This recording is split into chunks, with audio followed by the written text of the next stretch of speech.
And just keeping a close eye on that race that Nayeli is also following. We still have not gotten any results in. Again, we're going to continue to follow these races as those votes continue to pour in.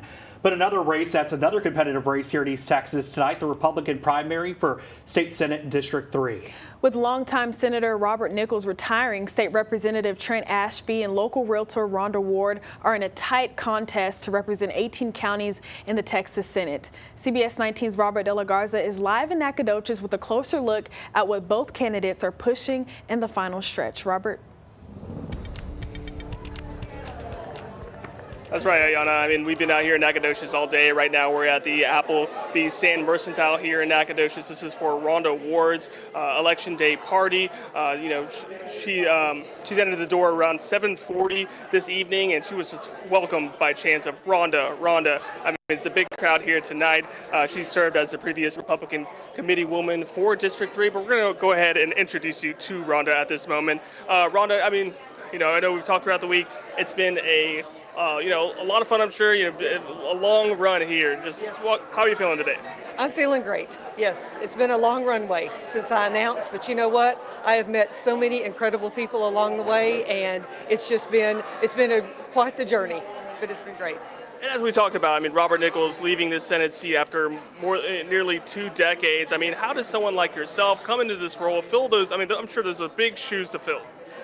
It is, but this Senate district was 76% for Trump this last election, and the people are wanting a conservative senator, and that's what they're looking for, and we've definitely knocked on that door. So. And that's something that you've been running throughout this campaign. I mean, you've talked about being a true Republican, a voice for these true Republicans, and someone who reflects the conservative values of this district. And how do you plan to do so? And just kind of what are some of the conversations you've been having with these voters? Number one is property tax and the eventual elimination of property tax. It's at unsustainable levels. It's out of control, and we have to rein that in.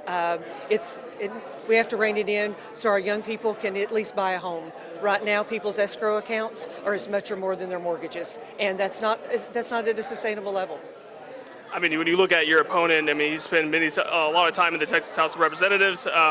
Just what sets you apart, I guess, from your opponent? My first vote was for Ronald Reagan as a Republican. I have never voted for a Democrat. I've never worked for a Democrat. My opponent was a Democrat and worked for a Democrat, congressman in D.C. for 6 years. And his voting record is in the bottom, 33% is the average. And this Senate district deserves a conservative senator. And just walk me through your role as the state Republican committee woman for District 3. I mean, you've been in this district, you've had conversations with these people. Just that role, how does that lead to this role in the Senate? Well, I had already been making the rounds of these 18 counties as the executive committee woman, meeting with Republican clubs, Republican groups, Republican women groups, party leaders, precinct chairs, and then just regular voters. And every time I would leave a meeting, they would say, we need a conservative senator. And then it was just one of those things that they kept asking, why don't I do this? And I have 2 grown sons, and I visited with them and their wives, and it was just, this is God's campaign, because this wasn't a role that I was choosing for myself. So this is his campaign. Last question for me is just kind of, what have you learned maybe your voters about some of your team members here, just being on the ground every single day? East Texas and Southeast Texas has some of the most genuine people that I have ever met. I was driving home while driving back here, and my phone rang, unknown number, and the gentleman on the phone said, I just want to know if I can pray for you. And I said, absolutely. I don't know the man. He's met me on the campaign trail and said he just felt that God was telling him to pray for me.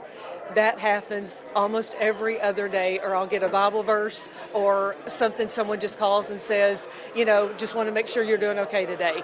The genuineness of the people of East and Southeast Texas has been absolutely incredible. But as an 8th-generation Texan, it really didn't surprise me.